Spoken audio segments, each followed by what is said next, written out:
welcome to the Lightseers and Mystics Haven podcast.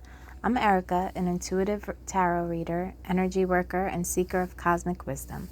With a Virgo sun, Cancer moon, and Gemini rising, I weave together deep introspection, emotional intuition, and a love of storytelling.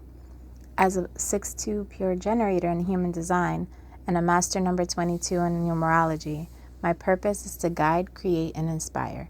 This podcast is an extension of my Substack, The Lightseers and Mystics Haven, a sacred space where we explore tarot, astrology, human design, and many of the other unseen forces shaping our lives. Whether you're here for insight, self-discovery, or a touch of magic, you're in the right place. So take a deep breath, open your heart, and let's dive into the mysteries together. Hey friends, and welcome back to the Lightseers and Mystics Haven podcast. I'm so grateful to have you here today. I want to talk about something that I think touches all of us at one point or another, and it's been kind of popping into my awareness a lot lately. You've probably heard the saying, comparison is the thief of joy.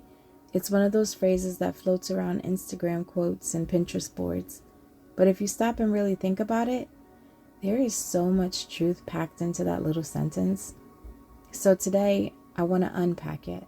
Where it comes from, what it really means, and how it shows up in sneaky, unexpected ways. And not just in how we compare ourselves to other people, but in how we compare ourselves to past versions of ourselves or imagined versions of where we thought we'd be by now. I also want to acknowledge that some people see comparison as a form of motivation, and I get that.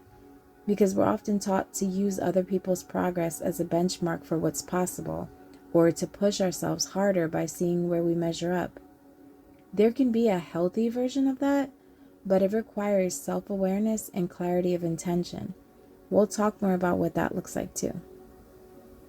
So let's start at the beginning. The quote, the comparison is the thief of joy, is most often attributed to President Theodore Roosevelt. While we don't have an exact written source to pin it on, the phrase is stuck for good reason. Because it's true, comparison isn't just a distraction, it actively robs us of contentment, of presence, of self-trust. It convinces us we're behind, we're not enough, or we're missing something vital. It can look like scrolling social media and feeling like everyone else has it more together. But it can also show up in quieter moments, like when we think, I should be further along than this, or why can't I be more like I used to be? There's a version of this quote I also really like. Don't compare your behind the scenes to someone else's highlight reel. And another one I've heard that hits hard, the fastest way to ruin something special is to compare it to something else. Now let's pause here and go back to that idea of comparison as motivation. Because sometimes seeing someone else achieve something can light a fire in us. It can help us see what's possible. But the difference between healthy and unhealthy comparison usually lies in how it makes us feel. Healthy comparison inspires, it lifts us up. It makes us curious about our own potential. Unhealthy comparison triggers shame, self-doubt, or a sense of urgency that isn't rooted in our truth. So it's not that all comparison is bad. It's just that most of it isn't as neutral as we think. When I first became a mom, I was so eager to do it right. And you know that right in quotes. Because I like having all the information and about all the things. So I dove into articles, books, social media posts, you name it. But instead of feeling empowered, I found myself completely overwhelmed. The first few years of my oldest son's life weren't marked by joy and celebration the way I imagined. They were steeped in postpartum depression that was further fueled by comparison. I looked around at my friends who had also just become moms, and they all seemed to be killing it. They were balancing motherhood with their careers, successfully breastfeeding their babies, posting pictures of tidy homes and smiling families. Meanwhile, I was struggling to function. I felt like a failure when I had to switch to formula just a few weeks in. And I could barely remember to shower and brush my teeth in the same day, let alone feel like I was thriving. That season taught me a lot about the difference between appearance and reality, and how devastating comparison can be when we're already navigating something tender and new. When we talk about comparison, the obvious go-to is comparing ourselves to others. But I think one of the most painful kinds of comparison is actually the internal one. The version where we compare ourselves to who we used to be or who we thought we'd be by now. Like maybe you were in a really aligned place at one point. Maybe your business was thriving, your relationships felt solid, your body felt healthy, your spiritual practice was consistent. And now things feel messier, slower, more uncertain. Or maybe you had this vision of where you'd be by a certain age, and your current reality looks nothing like that. It can feel like failure, like you're falling short of your own story. But here's the thing, life isn't linear. Growth isn't linear. And the self that you are right now, they have different needs, different wisdom, a whole different role to play in your journey. There's also a subtle form of comparison that creeps in here too, where we hold ourselves to outdated expectations, even if we've outgrown the version of ourselves who created them. Because of the environment I grew up in, if I had anything, I had a plan. I was going to graduate at the top of my class, go to Rutgers University, earn a PhD in psychology. I dreamed of opening a clinic with a group of colleagues who specialized in different areas so that children and families dealing with trauma or abuse would have this single space to access healing. I imagined owning a big, beautiful home that was always clean and full of warmth, where any of my loved ones in need would find a safe place to stay and a nourishing meal. But as I got older, those plans started to shift. Life, as it tends to do, redirected me in ways I didn't anticipate. And for a long time, every change felt like a little heartbreak. Every deviation from the plan felt like a failure.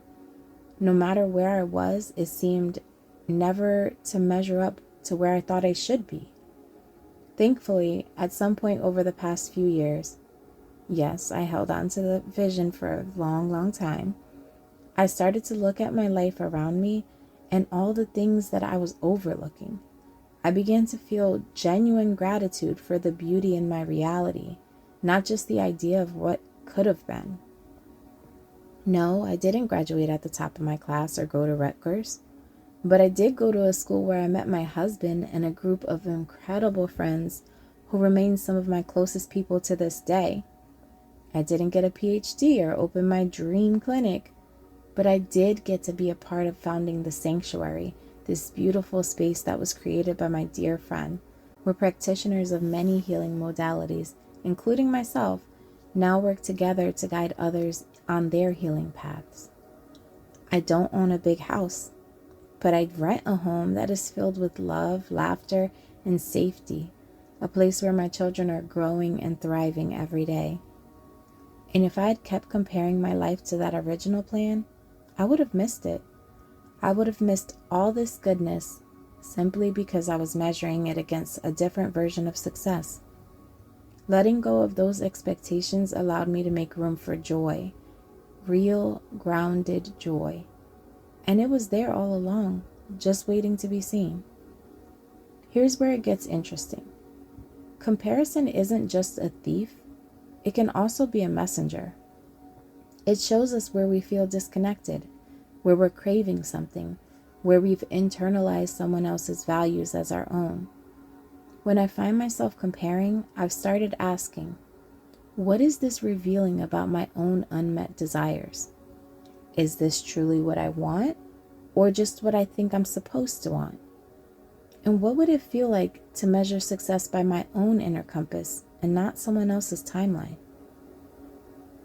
And again, in the healthiest light, comparison can act as a mirror. It can show us what's possible when others expand and succeed in ways we hadn't yet envisioned for ourselves. But it only works when it lifts us up, not crushes us. when it awakens inspiration and not inadequacy. There's also something really powerful in turning that comparison energy inward, not in a harsh way, but with curiosity. Instead of, why aren't I where they are now? We can ask, where am I being invited to grow in my own way? So how do we reclaim our joy from the grip of comparison? We anchor back into presence, into gratitude, into curiosity instead of judgment. Here's a few reminders I come back to. Your path is yours. And I know I have this message on repeat, it seems, but no one else has your exact soul mission or timing. No one else has the life that you're meant to live. Another thing is progress can't always be seen externally. Some of our biggest shifts are happening in the dark, underground, like roots before the bloom. And finally, the joy lives in the now, not in the imagined versions of where you should be, but in who you already are.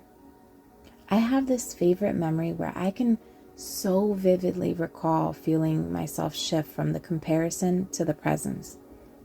I was at the park with my kids, and the parents around me seemed to be like so tuned into their kids, and all the kids were so calmly playing and they were so quiet, even though we were at this park. Then there was me and my quartet of crazy.